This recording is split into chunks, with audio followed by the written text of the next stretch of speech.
таа е всушност причината поради која што свириме.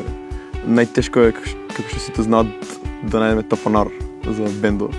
И она беше единствената која сакаше да се сочи с тај предизвик да свире. Стварно беше прекреативна и прехрабра личност.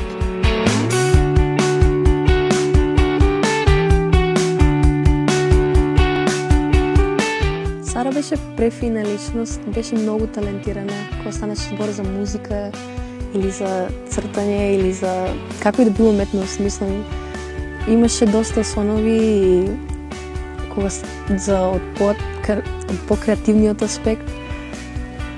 Беше прекрасна другарка и забавно беше многу кога време поминуваше со неа. Предобра личност.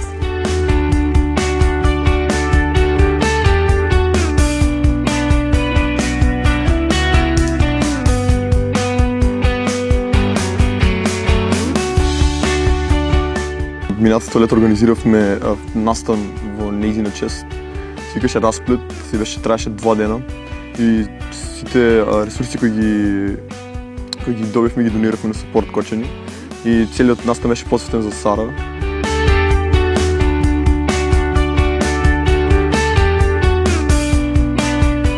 Мислам дека многу се заборавија луѓето.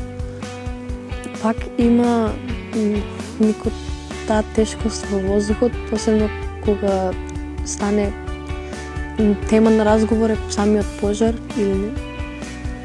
Но дефинитивно мислам дека и не спои повеќето од нас да сватиме дека навистина има последици од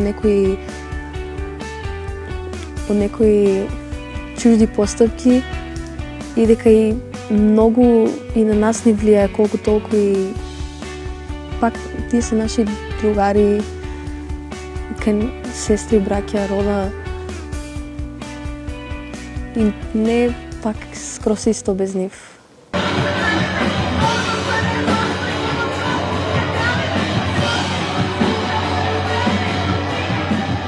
Реално, особено и после трагедијата, без музика мислам дека немаше да ја поминеме толку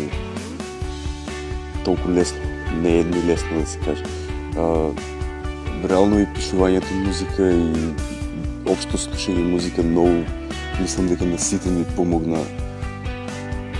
Општо ни помага со секакви тешки моменти во животот што ни доживеале до себе.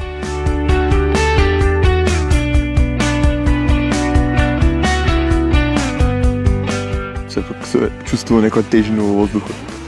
И на почетокот беше стварно хаос. Беше многу чудно за сите. Многу чудна ситуација беше. Со текот на времето мислам дека особено младите бевме се посолидарни и дека баш на добар начин се справивме со се.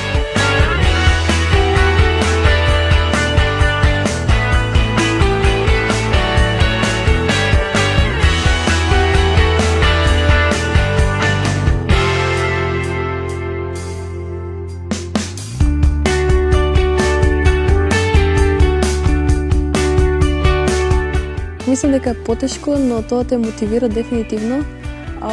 Повеќе поинтимна сцената со луѓето, оние кои доаѓаат на свирки, повеќе се заинтересирани за самата музика и за поддршката, но сепак немаме толку многу опции и простори за вежбање или како некои други бендови од поголеми градови, но пак е супер. Па реално доста е предизвик од нели немаме место дека да пробам. Луѓето добро влијаат, мислам, има секакви луѓе укочени, нема. Имаме доста поддршка и од постари, од помлади луѓе. Па така предизвик е реално од Кочани бенд да излезе, ама мислам дека тоа не треба никој да го спречи да се потруди.